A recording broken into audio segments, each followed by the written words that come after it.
हाँ जी, सत श्री अकाल सारिਆਂ ਨੂੰ। की हाल चाल आ, किवें हो तुसीं सारे। अज की अपनी वीडियो विच आपां डिस्कस करन जा रहे हैं डाटा इंटरप्रिटेशन टॉपिक। सब तो पहली गल कि यह टॉपिक किन्हां लई ज़्यादा इंपोर्टेंट आ।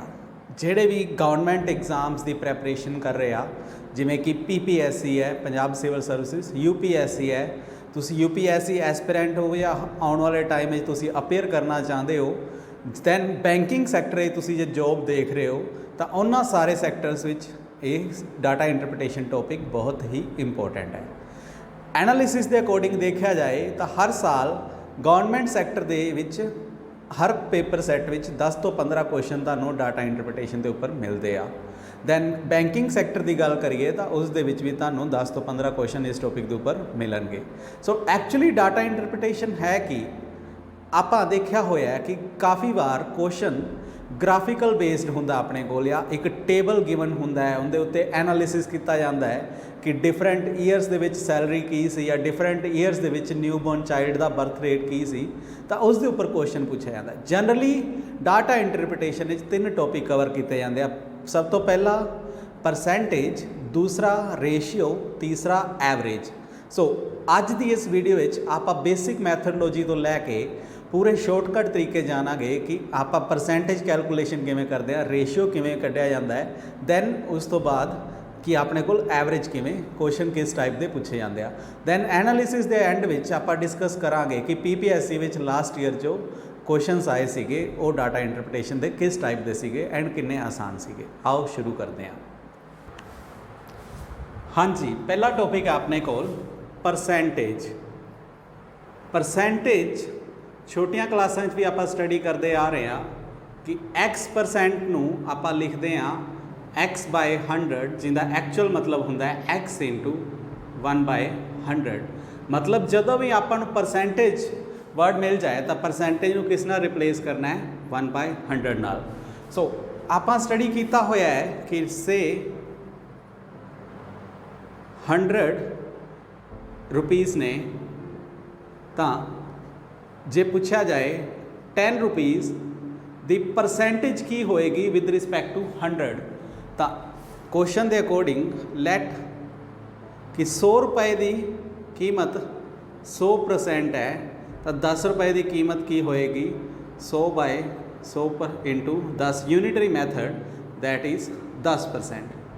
सो इसे अकॉर्डिंग जे आपां नूं पूछा जाए कि फ्रैक्शन वैल्यू कोई गिवन है, उसनू परसेंटेज वैल्यू विच कन्वर्ट करो, तो इसलिए अपने कोल जो शॉर्टकट है वो आप इस वीडियो देखांगे। सब तो पहली गल कि टेबल हुंदा है फ्रैक्शन वैल्यू का परसेंटेज वैल्यू विच आपां नूं इम्प्रॉपर फ्रैक्शन विच याद करवाया जाता है।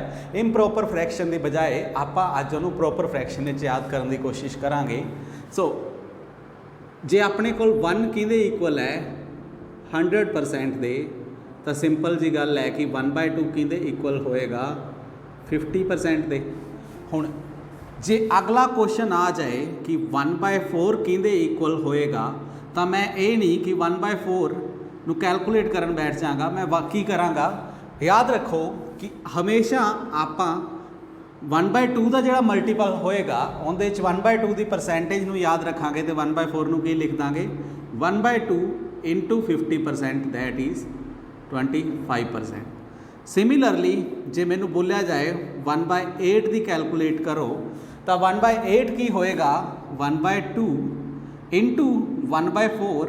हुण 1/4 की परसेंटेज मैं कैलकुलेट कर चुकिया, कितनी है 25%/2 दैट इज़ 12.5%। सो जदों भी आपां नूं 1/2 का मल्टीपल मिल जाए तो उनकी टेबल वैल्यू इस अकॉर्डिंगली आप याद रखांगे। जे आपां नूं ये बोल दिता जाए कि 1/16 की फ्रैक्शन वैल्यू नूं परसेंटेज वैल्यू विच कन्वर्ट करो, तो इनू याद रखने की जरूरत फिर तो नहीं। आप की करांगे 1/2 × 1/8 की परसेंटेज वैल्यू मैनू पता है 12.5%। सो उनका हाफ कर दूंगा तो की आ जाएगी 1/16 की परसेंटेज वैल्यू। सो इसे तरह ही 1/16 की बजाय जे 1/32 बोल दिता जाए तो मैं की कराँगा 1/2 × 1/16 की परसेंटेज मैनू पता है दैट इज़ 6.25 तो उनका हाफ करांगा तो की आ जाएगा 3.125%। सो ये सी अपने को 1/2 तो आप बाकी दियाँ फ्रैक्शन वैल्यूज़ किमें परसेंटेज वैल्यू कन्वर्ट करांगे। इस अकॉर्डिंगली याद रखो 1/3 की वैल्यू की होएगी मेरे को परसेंटेज 100/3%, क्योंकि 1 मैं की लिखा है 100%। हुण सिमिलरली जे पूछा जाए कि 1/6 की फ्रैक्शन वैल्यू की होएगी तो सेम रूल 1/2 वाला अप्लाई करते जाओ, अपने को बाकी फ्रैक्शन वैल्यू नू परसेंटेज वैल्यू कन्वर्जन का फॉर्मूला मिलता जाएगा, दैट इज़ 50/3%। सिमिलरली जे अपने को 1/12 का पूछ लिया जाए तो की लिखांगा 1/2 इंटू 1/6। 1/6 की परसेंटेज वैल्यू मैनू पता है तो मैं इतने सबसटीट्यूट कराँगा तो मेरे को की आ जाएगी 1/12 की वैल्यू, दैट इज़ 25/3%। सो बिल्कुल भी याद करने की जरूरत नहीं है कि जो फ्रैक्शन वैल्यू परसेंटेज वैल्यू जो बुक से टेबल दिता होया है उन्होंने रट्टा लगाने की तो बिल्कुल नहीं जरूरत। तुसी किनू याद रखो कि 1/2 नाल मैनू जो फ्रैक्शन वैल्यूज़ 1/4 या 1/8 की कैलकुलेट करनी है तो मैं उस अकॉर्डिंगली कैलकुलेट कर लाँगा। सिमिलरली 1/3 तो 1/6 की, 1/12 की, सो ऑन। जे मैनू ये भी पूछ लिया जाए कि 1/24 की होएगी तो वह भी मैं इतों कैलकुलेट कर लाँगा 1/2 इंटू 25/3%, जिन्हों मैं की लिख सकता 25/6%। सो आपू इंप्रॉपर फ्रैक्शन याद रखने की जरूरत ही नहीं है, डायरैक्टली या तो प्रॉपर फ्रैक्शन याद रखिए या डेसीमल वैल्यूज़ तक, इहदे नाल ही अपना क्वेश्चन सॉल्व हो जाएगा। आपू कोई ज़्यादा डीप जाने की जरूरत नहीं। इस तरह जे मैनू 1/5 की fraction value percentage value convert करा तो मैनू पता है कि 1/5 कि इक्वल होएगा 20%, तो 1/10 अपने रूल के according 1/2 into 1/5 that is 20%, that is 1/2 का 20% कराँगा तो 10%। सिमिलरली 1/20 अगर याद रखने की भी जरूरत नहीं, 1/2 इंटू 10 पर 1/10 तक ही है 10%, तो इट विल बी 5%। ठीक है। हुण कई बार क्वेश्चन किस तरह पूछा जाता है कि कैलकुलेट 4/5%, 4/5 की फ्रैक्शन वैल्यू जो गिवन है तो इनकी परसेंटेज वैल्यू दसो। हुण सब तो पहली गल की याद रखना है कि 1/5 की वैल्यू कितनी है, तो मैं 4/5 में की लिख सकता 4/1 इंटू 1/5 इंटू 100%। चलो परसेंटेज आप कैलकुलेट कर रहे हैं तो आप 100 नाल मल्टीप्लाई कर लेंगे हैं। हुण 1/5 की परसेंटेज वैल्यू मैनू पता है दैट इज़ 20%, तो 4 नूं उहदे नाल मल्टीप्लाई करिए की आ जाएगा 80%। सिमिलरली जे अपने को क्वेश्चन आ जाए कि 3/10 की फ्रैक्शन वैल्यू की परसेंटेज वैल्यू दसो, तो की याद रखना है कि 1/10 की वैल्यू की है तो 3/10 की होएगी 3 ना मल्टीप्लाई कर दीजिए, that is 30%।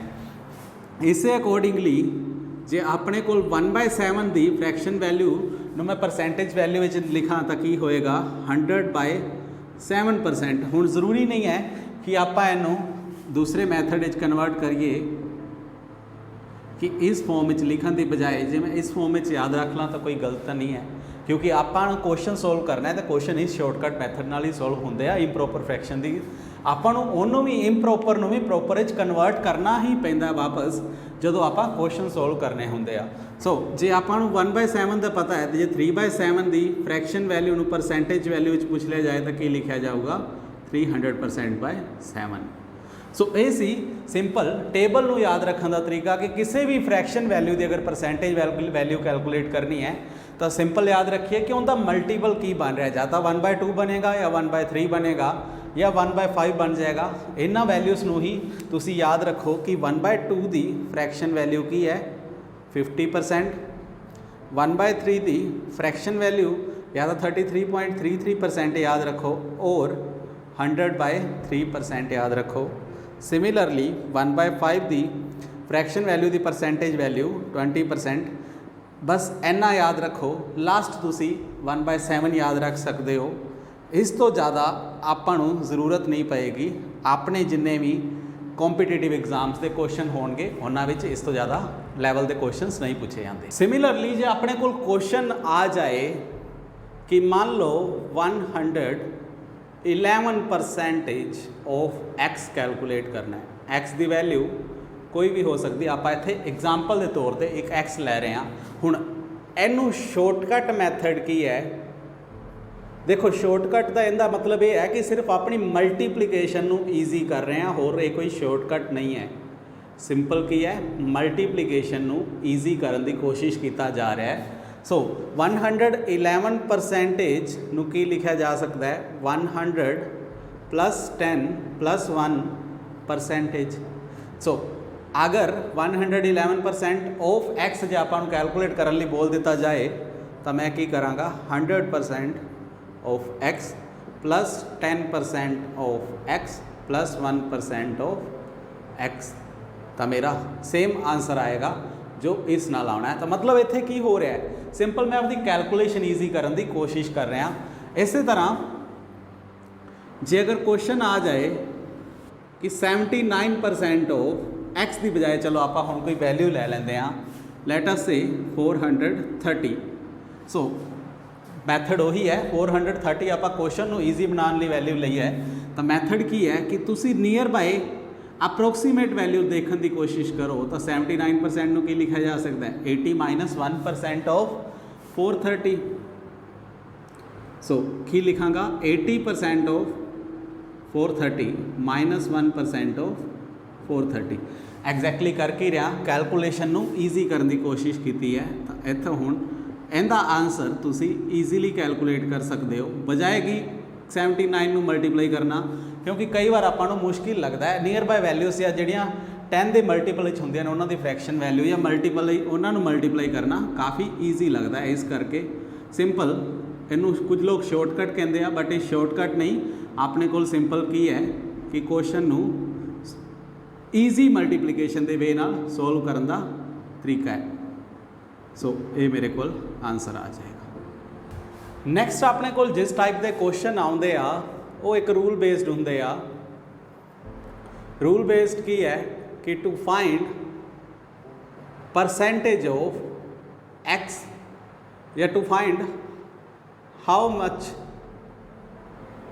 Percentage of X is more or less then Y.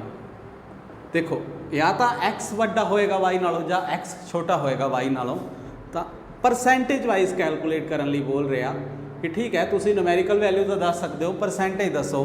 तो पहला जे वाई लैस है तो की लिखोगे? Value of X minus value of Y. Reference की लिया जा रहा है वाई, तो नीचे की आएगा वैल्यू ऑफ वाई इंटू 100%। जे वाई ज़्यादा होए एक्स नालों तो फिर की लिखांगे? Value of y minus value of x upon value of y into 100। ठीक है।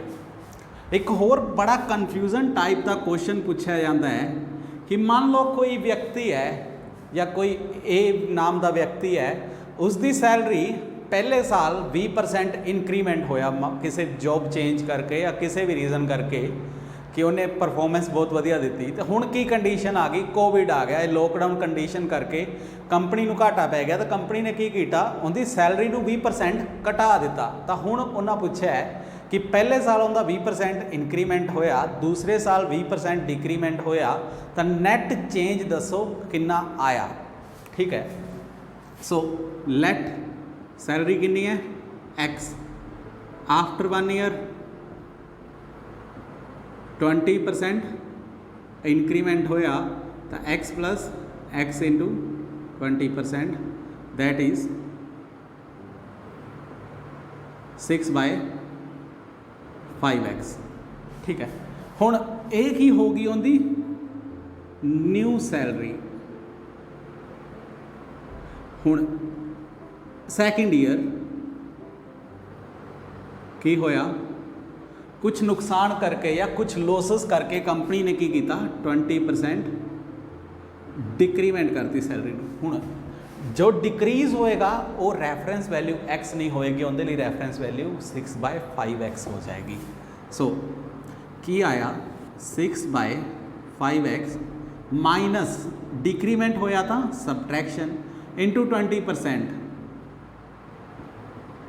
सो हुण की लिखांगे? 6/5x minus 6/5x into 1/5। सो अपने को की वैल्यू आ जाएगी 6/5x into 4/5 that is 24x/25। हुण परसेंटेज चेंज नैट पूछा है। Net means a initial C A final होगी। तो सेम टाइप का क्वेश्चन कि कितना नैट परसेंटेज चेंज आया है। पहला x सी, पहला y सी, फिर x होगी या इथे x तो 24 टाइम्स ऑफ x/25 होगी। तो परसेंटेज नैट परसेंटेज चेंज की होएगा कि रैफरेंस किनू लिया जाएगा x नू ही x minus 24x/25 upon x into 100 percentage wise calculate करना है। तो इनू आप जो सिंपलीफाई करांगे तो अपने को की आ जाएगा दैट इज 4%। ठीक है, की होया डिक्रीज हुई नैट कितनी डिक्रीज हुई 4% ऑन दी इनिशियल सैलरी तो जदों की गल की जा रही है। ठीक है, मतलब जेड़े साल वो कंपनी चों ने ज्वाइन किया एक्स सीगी, एक साल बाद 20% का इंक्रीमेंट लग्या तो 6/5x हो गई ड्यू टू सर्टेन कंडीशनस जिमें लॉकडाउन लग गया या कंपनी घाटे चली गई। 20% इंक्रीमेंट के बाद सैकेंड साल उन्होंने डिक्रीमेंट कर दिता तो उन्होंने ओवरऑल कितना घाटा पिया अपनी ओरिजिनल सैलरी के उपर 4%। तो इस टाइप के क्वेश्चन काफ़ी बार कॉम्पीटेटिव एग्जाम से पूछे जाते हैं। जदों नैट की गल करी जाए तो नैटली तुसी रैफरेंस पॉइंट इनिशियल नू ही लेना है, ना कि जो पहले साल या दूसरे साल आई। तो नैक्सट टॉपिक है अपने को रेशियो। रेशियो मतलब कोई भी दो वैल्यूज़ नू आपस में कंपेयर करना या कंपैरिजन करना। मान लो डिफरेंट वैल्यूज़ गिवन ने, जिमें कि अपने को कोई डिफरेंट वैल्यू है 7/8 या 7/10 मान लेंगे। पहला आप ईजी क्वेश्चन करने की कोशिश करते हैं। 8/10, 9/10 तो 11/10। हुण उन्हें की बोलिया कि अरेंज गिवन इन्फॉर्मेशन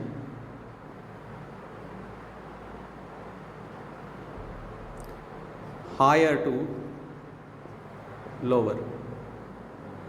ठीक है, आप इत्थे काफ़ी आसान बनाता क्वेश्चन कि आप लोअर टू हायर उन्होंने पहला ही अरेंज किया होया है एंड सब का डिनोमिनेटर की है सेम, मतलब रैफरेंस सबली सेम है। तो LCM लैन की भी जरूरत नहीं पई। क्वेश्चन काफ़ी ईजी तरीके नाल हो गया कि हायर टू लोअर अरेंजमेंट करनी है। तो 11/10, 9/10, 8/10, 7/10। ये तो हो गया बहुत ईजी टाइप का क्वेश्चन जोड़ा कि हर आदमी या हर कोई कॉम्पीटेटिव एग्जाम ली जो प्रैपरेशन कर रहा है वो सोल्व कर सकता है। क्वेश्चन जदों काफ़ी डिफिकल्ट या 3 डिजिट या 4 डिजिट तक दे आउंदे आ, मान लो 395 अपॉन 400 आप मान लेते हैं 395 अपॉन 589। दूसरा 4895 अपॉन 587 की बजाय चलो आप रेशियो हुण सेम नहीं रखते, इनू मान लेंगे 395। ठीक है, हुण बोलिया जाए कि दोनों चो कंपैरिजन करके दसो कि रेशियो केड़ा ज़्यादा है, या कंपेयर करो सिंपल कि वैल्यू केड़ी बड़ी है या छोटी है। सब तो पहली गल कि जदों भी डिवीज़न का क्वेश्चन आ जाए, जो रूल हुण दसन लगे हैं उस नाल कदे भी क्वेश्चन तुहाडा गलत नहीं होएगा। क्वेश्चन 395 अपॉन 589, देखो जो वैल्यू आप इतने कैलकुलेट करांगे वो रफली या इक्वली सिर्फ कैलकुलेटर की इक्वली आएगी। सब तो पहला कि अज्यूम करो कि न्यूमरेटर की नीयरेस्ट वैल्यू केड़ी है। न्यूमरेटर 395 की नीयरेस्ट वैल्यू की लिख सकता 400। डिनोमिनेटर की नीयरेस्ट वैल्यू की लिख सकता 600। क्लीयर है। 600 589 नू 600 बनाने लिए मैनू की करना पिया 11 ऐड करना पिया। बट मैं इस रेशियो या इस डिवीज़न की बजाय मैं इसका डिवीज़न करके देख रहा तो वैल्यू की आ रही है 2/3 ठीक है। बट जे मैं 2/3 ਨੂੰ आंसर मन के चलां तो वह सही नहीं होएगा, क्योंकि 395/89 की बजाय मैं 400/600 की वैल्यू डिटरमाइन की है। हुण 395 जे 589 ਨੂੰ ਤੁਸੀਂ ਇਨਕਰੀਜ਼ ਕਰ ਦਿੱਤਾ ਤਾਂ सिमिलरली न्यूमरेटर ਨੂੰ भी ਜੇ मैं इंक्रीमेंट करदा तो मेरे को की आ जाएगी, एग्जैक्ट डिवीजन की वैल्यू आ जाएगी। सो की याद रखना है कि कितना नंबर विच ऐड या सबट्रैक्ट कर रहे हैं। इत्थे इनक्रीमेंट किया तो ऐड कर रहे हैं, जे आप डिक्रीमेंट करते तो सबट्रैक्ट कर रहे होना सी। तो देखिए 11 × 2/3 जो मेरे को एग्जैक्टली डिवीजन का फॉर्मूला आया या डिवीजन तो बाद जो वैल्यू आई, ਉਹੀ सेम नंबर देखो कि आएगा 22/3। ਹੁਣ 395 ਵਿੱਚੋਂ 22/3 सेम नंबर ਨੂੰ ऐड कर दो, ਜਾਂ 22/3 ਨੂੰ मैं की मान ਲੈਂਦਾ अप्रोक्सीमेटली 7। तो की आ जाएगा 395 अब +7 दैट इज़ 402। 402 आएगा या पॉइंट समथिंग थोड़ा या बड़ा आएगा। तो मतलब हुण 395 अपॉन 589 की बजाय मैं किस दी डिवीजन चैक कराँगा 402 अपॉन 600 की। इसकी कैलकुलेशन तुसी देख सकते हो, काफ़ी ईजीली कर सकते हैं। आप 402 ਨੂੰ 10 600 ਨੂੰ सिंपली लिख सकता कि 10⁻²। सो 402 ਨੂੰ सिंपली डिवाइड करिए तो 636 7 दैट इज़ 0.67 वैल्यू तुसी चैक कर सकते हो कैलकुलेटर नाल, रफली इस दे इक्वल ही आएगी। सो ये अपने को की हो गया कि 395 की मैं रेशियो कैलकुलेट कर ली कि किस दे इक्वल आएगी। सिमिलरली जे हुण मैं चैक करना होए 4895 अपॉन 395, सब तो पहली गल सेम मैथडोलॉजी इत्थे कि डिनोमिनेटर की नीयरेस्ट वैल्यू की होएगी 400, न्यूमरेटर की हुण नीयरेस्ट वैल्यू की हो सकती है 4895।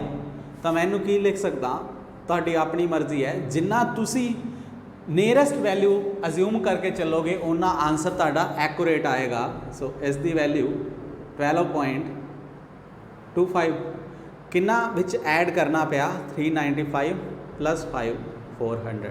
सो एक पार्ट की वैल्यू कितनी है 12.25, तो किन्ने ऐड किए 5 पार्ट्स। तो सेम 4895 + 5 × 12.25 दैट इज़, हुण वैल्यू देखो तो इनकी मल्टीप्लीकेशन काफ़ी ईजी है, कर सकते हैं आप।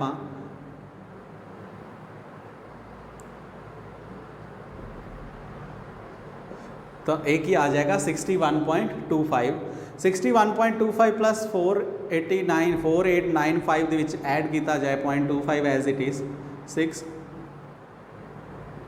तो मेरे को की वैल्यू आ गई 4956.25। सो इस दी डिवीजन की बजाय हुण इसका एग्जैक्ट आंसर की आएगा मेरे को 4956.25 अपॉन 400। 400 ਨੂੰ इतों कट करके 10⁻², इसनों सिंपली सॉल्व करिए तो की आएगा 1239.06 दैट इज़ 12.39। चैक करके देखो अप्रोक्सीमेटली इसकी वैल्यू या रफली आप कह सकते हैं कि कैलकुलेटर नाल भी अप टू 2 डेसीमल प्लेसिस या अप टू 1 डेसीमल प्लेस यही आएगी, जिन्होंने मैं 12.4 लिख सकता। हुण दोनों का रेशियो जो कंपेयर किया जाए तो 0.67 is less as compare to 12.4। इस क्वेश्चन के वैसे देखने तो ही पता चल रहा सीगा कि 395/589 लैस होएगा, बट इत्थे आपां की सीखिया कि डिवीजन का शॉर्टकट मैथड की है, कि डिवीजन का शॉर्टकट ट्रिक की है।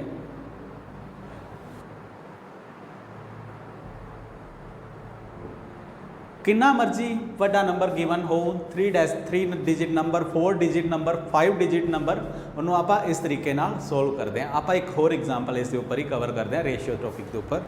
मान लेंगे हाँ कोई 4 डिजिट नंबर गिवन है 4897 अपॉन 5869 या 5 डिजिट मान लेंदे हैं, ठीक है। हुण इहदी डिवीज़न कैलकुलेट करो या कंपैरिजन करने लिए बोल दिता जाए, एक होर नंबर मान लेंदे हैं 38975 अपॉन 1 2 3 4 5। आप सिंपली नंबर लै रहे हैं, कोई मेरा इत्थे लॉजिक नहीं है कि मैं कुछ याद करके आया। सिंपली जो भी तुहाडे दिमाग विच वैल्यू आए तुसीं उस वैल्यू नूं लैके इस ट्रिक के अकॉर्डिंगली क्वेश्चन सॉल्व करके देखो। उस तो बाद कैलकुलेटर नाल रीवैरीफाई भी करो कि वैल्यू सही आती है कि नहीं। पहली गल, जदों भी 3 डिजिट तो नंबर वड्डा हो जाए न्यूमरेटर ते डिनोमिनेटर विच, तां लास्ट दे 2 डिजिट्स नूं निगलैक्ट कर दो, या जिन्ने भी लास्ट दे डिजिट्स होण उन्हां नूं निगलैक्ट कर दो। चलो आप इत्थे 6 डिजिट नंबर लै लैंदे हैं। सो इस दे विच भी सिर्फ आप पहले 3 डिजिट्स नंबर लवांगे, उस तो बाद जिहड़े नंबर ने उन्हां नूं निगलैक्ट कर दो। सो की बचा नंबर मेरे कोल 489 अपॉन 586। सेम अपने पहले वाला रूल कि इहदी नियर बाय वैल्यू की 600 मान लेंगे 586 की। अपने आप दे क्वेश्चन नूं ईजी करने लिए मैं डिनोमिनेटर 10th प्लेस या 100th प्लेस दी वैल्यूज़ नूं 0 रखने की कोशिश कर रहे हैं ताकि काफ़ी ईजी हो जाए क्वेश्चन। इनू 500 मान लेंगे हैं, सो वैल्यू क्या आएगी 5/6। सो इत्थे कितना ऐड करना पिया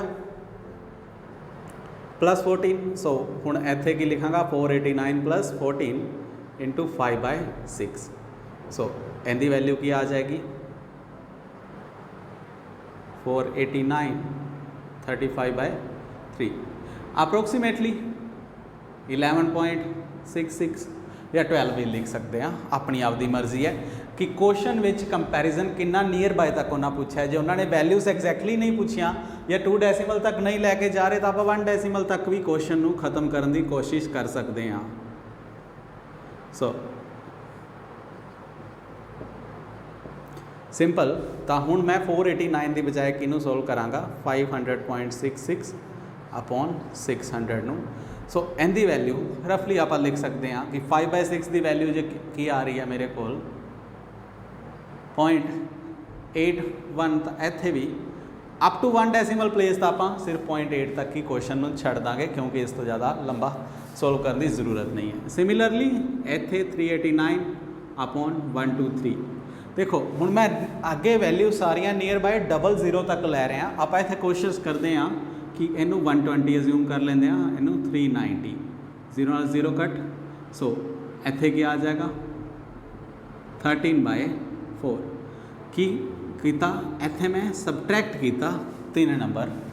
सो हुण की आ जाएगा 389 माइनस 3 × 13/4 दैट इज़ 389 माइनस 39/4।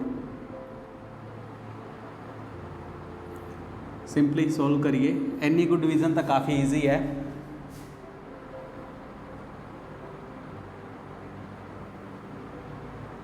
आप अप टू 1 डेसीमल प्लेस ही जो सोल्व कर रहे हैं तो की आएगी 380 नियर अबाउट या 379.3। सो की करांगे 389/123 की बजाय की लिख दाँगा 379.3 अपॉन 120। सो इनू सिंपलीफाई करना तुहाडे लिए होर भी ईजी है। जे आप डबल डेसीमल डबल जीरोस बना दिया तो अपने लिए क्वेश्चन ज़्यादा सिंपल हो जाता, ताकि लास्ट वाली 2 जीरोस तो मैं डायरैक्टली की 2 डेसीमल्स ना रिप्लेस कर देना। सो इत्थे 1 0 है तो 10⁻⁻⁻1। सो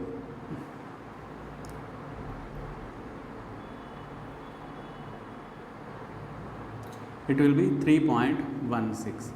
तुसी चेक कर सकते हो कि जे आप कैलकुलेटर नाल भी वैल्यू सोल्व करिए तो रफली इन्नी कोई आएगी, बट क्योंकि कॉम्पीटेटिव एग्जाम से आपको कैलसी अलाउड नहीं, तो इस करके वो रेशियो एंड प्रोपोर्शन के उपर भी काफ़ी क्वेश्चन पूछते हैं। तो रेशियो के उपर जो कंपैरिजन करने लिए बोल दिता जाए तो डिवीज़न का ये टॉपिक जरूर याद रखना कि डिवीज़न आप शॉर्टकट मैथड नाल किवें करनी। नैक्सट टॉपिक है एवरेज। एवरेज नूं मीन भी बोल दिता जाता है या सिंपली एवरेज भी आप जनरली आप टर्म एवरेज ही एग्जाम्स में रीड करते हैं, कई बार मीन भी बोलिया जाता है बैंकिंग सैक्टर में। सो एवरेज का मतलब की है उत्ते टोटल सम नीचे टोटल नंबर ऑफ वैल्यूज़। जिमें कि मान लो एग्जाम्पल ले रहे हैं x1 x2 so on up to xn different values ने या these are marks scored in any exam या marks scored in exams of class 10th 10वीं क्लास के बच्चे दे मान लो इस तरह के कुछ डिफरेंट नंबर आए इत्थे अपने को n सबजैक्ट सीगे सो इन्हां दी एवरेज फाइंड करनी होए कि उनके एवरेज नंबर किन्ने आए या एवरेज मार्क्स किन्ने उन्हें स्कोर किए तो की करांगा सब दा सम upon total number of values किन्नियां सीगियां n तो एक ही आ जाएगा एवरेज। एवरेज के उपर काफ़ी क्वेश्चंस ने अपने को डिफरेंट वैरायटी है इस दे उपर PPSC विच जो लास्ट आप डिस्कस किया डाटा इंटरप्रिटेशन विच रेशियो उस दे विच भी PPSC 2018 विच पेपर आया सीगा पेपर च क्वेश्चन सी एवरेज उपर भी डायरैक्टली उन्होंने एवरेज बोल के ही क्वेश्चन पूछा सी दैन परसेंटेज कैलकुलेशन के उपर तो अपने को 3 डिफरेंट ग्राफ गिवन सीगे तीनों ग्राफ्स के उपर क्वेश्चन सीगे और सारा पेपर आप डिस्कस अपनी लास्ट वीडियो से कर चुके हैं तुहानूं उन्हां दा लिंक डिस्क्रिप्शन के उपर आई बटन पर मिल जाऊगा जे तुसीं अजे वो वीडियोज़ नहीं वाच कीतियां तो उन्होंने जरूर वाच करो ताकि वैरायटी ऑफ क्वेश्चनस पता लग सकन कि किस टाइप के पूछते हैं। इस तरह ही कदे कदे जो PPSC विच क्वेश्चन आया सीगा उस दे अकॉर्डिंग आप गल करिए कि मान लो 4 5 7 8 10 5 सब्जैक्ट्स ने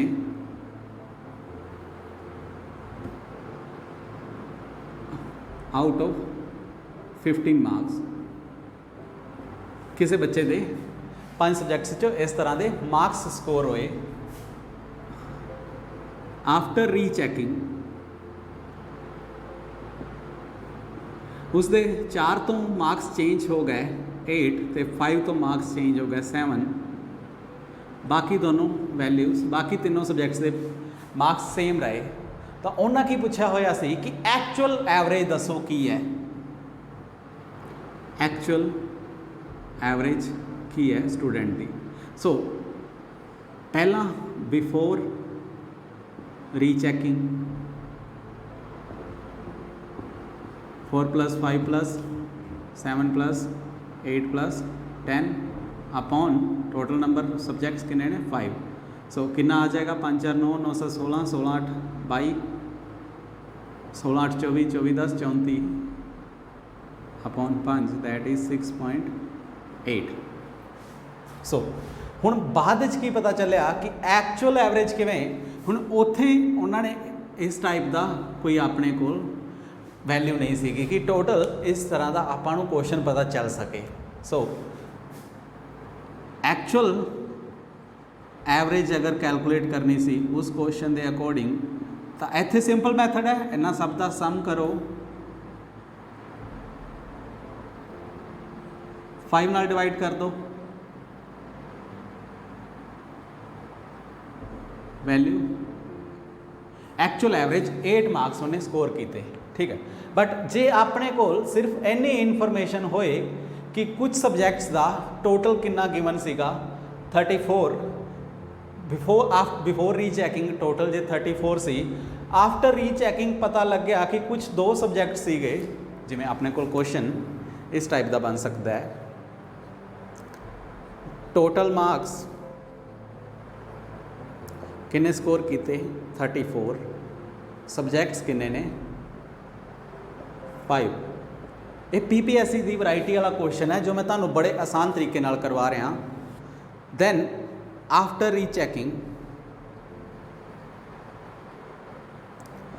रीचैकिंग पता लग गया कि जो 4 मार्क्स अपने वालों टीचर ने लगाए सीगे पहला वो 8 हो गए दैन जो 5 मार्क्स सीगे वो 7 हो गए दैन न्यू या एक्चुअल एवरेज कैलकुलेट करो की होएगी ठीक है। तो इस टाइप का क्वेश्चन PPSC 2018 में पूछा गया। सो एक्चुअल इत्थे तो अपने को वैल्यू सीगी तो आप एग्जैक्टली कैलकुलेट कर ली एक्चुअल एवरेज मतलब सम ते आप टोटल नंबर ऑफ वैल्यूज़ नाल डिवाइड कर लिया इस टाइप के क्वेश्चन ਨੂੰ ਸੋਲਵ ਕਰਨ ਲਈ ਆਪਾਂ ਕੀ ਕਰਾਂਗੇ ਕਿ ਟੋਟਲ ਮਾਰਕਸ 34 ਨੇ, ਉਹਨਾਂ ਵਿੱਚੋਂ ਜੋ ਰੋਂਗ ਪ੍ਰੀਡਿਕਸ਼ਨ ਸੀ ਜਾਂ ਜੋ ਰੋਂਗ ਮਾਰਕਸ ਨੇ ਉਹ ਕੀ ਕਰੋ ਸਬਟਰੈਕਟ ਕਰ ਦਿਓ,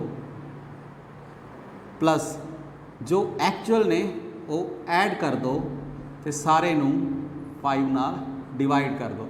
सो कितना बन जाएगा 40/5 दैट इज़ 8। सो ये सीगे डिफरेंट वरायटी डाटा इंटरप्रिटेशन के उपर कि किस टाइप के PPSC विच या UPSC कॉम्पीटिटिव एग्जाम्स विच या किसी भी बैंकिंग सैक्टर की अगर तुसी प्रैपरेशन कर रहे हो तो किस टाइप के क्वेश्चनस वो पूछते हैं। इस वीडियो में आप डिस्कस किया कि परसेंटेज की फ्रैक्शन वैल्यू में परसेंटेज वैल्यू किवें चेंज करना है। किसी भी टेबल ट्रिक नूं याद करने की जरूरत नहीं है, तुसी अपनी सिंपल मैथडोलॉजी नाल ही परसेंटेज वैल्यू कन्वर्ट कर सकते हो किसी भी गिवन फ्रैक्शन वैल्यू। फिर आप चैक किया कि रेशियो के उपर क्वेश्चन किस टाइप के आते हैं कि डिफरेंट नंबरस वो दे देंगे अपने को X/Y की फॉर्म या P/Q की फॉर्म उन्होंने कंपेयर करने लिए बोल देंगे, या तो कहते हैं हायर टू लोअर अरेंज कर दो या लोअर टू हायर अरेंज कर दो, या कई बार ये पूछ लिया जाता है कि किस ईयर विच डिक्रीमेंट होया या इंक्रीमेंट होया या किस टाइप का। इस टाइप के क्वेश्चन आप PPSC के अपनी वीडियो से डिस्कस कर चुके हैं। अज आप सिर्फ एक एनालिसिस या शॉर्टकट तरीका उन्होंने करने का सीखा है। दैन लास्ट टाइप किस दा एवरेज आ। एवरेज के उपर सिंपल कि मीन या एवरेज के उपर जो क्वेश्चन आता है वो बिल्कुल सिंपल टोटल सम फाइंड करो, नंबर ऑफ वैल्यूज़ ना डिवाइड कर दो। या एक वरायटी डिफरेंट किस टाइप की क्वेश्चन आती है कि बिफोर चैकिंग तो आफ्टर चैकिंग, या जिमें भी उन्होंने लास्ट टाइम PPSC पूछा सीगा कि आफ्टर इवैल्यूएशन कुछ नंबर्स जो बाय मिसटेक गलत रीड हो गए थे उन्हों की एक्चुअल वैल्यू की सी, तो एक्चुअल एवरेज दसो की होएगी। सो ये सी अपनी अज की वीडियो। आप मेनली ये वीडियो हुण बना रहे हैं क्योंकि PPSC का एग्जाम नियर बाय है, बट फिर भी फ्यूचर लिए भी ये वीडियो हैल्पफुल ही रहेगी। डिवीजन के ट्रिक्स तुसी सारिਆਂ ਨੂੰ शायद काफ़ियां ਨੂੰ ਪਹਿਲਾਂ भी पता होए, जिन्होंने नहीं पता उन्होंने फ्रेंड्स नाल भी ये वीडियो जरूर शेयर करो। तो ਜਿਹੜੇ PPSC की तैयारी कर रहे हैं उन्होंने नाल डाटा इंटरप्रिटेशन का टॉपिक हर साल 15 मार्क्स 15 नंबर के क्वेश्चन 15 क्वेश्चन आते हैं। 15 क्वेश्चन मतलब जो 2 नंबर का आ रहा तो 30 मार्क्स बनते हैं, तो अपने को 2.5 नंबर का एक क्वेश्चन होंगे, तो तुसी आप अंदाज़ा लगा सकते हो कि कितनी हाई वैल्यू है। सो ये भी एक क्वेश्चन बन गया कि 15 मार्क्स का अपने को कितनी परसेंटेज है PPSC के विच। तुसी इसका आपको आंसर कमेंट सैक्शन में दसो, ਜਾਂ ਕਿਸੇ भी कॉम्पीटिटिव एग्जाम की तुसी प्रैपरेशन कर रहे हो तो उस दे विच किन्ने डाटा इंटरप्रिटेशन के क्वेश्चन आते हैं तो उनकी परसेंटेज की होंगी है with respect to total marks. So जिन्होंने भी फ्रेंड्स को तुहानूं लगता है कि ये वीडियो इंपोर्टेंट है उन्होंने जरूर शेयर करो। धन्यवाद।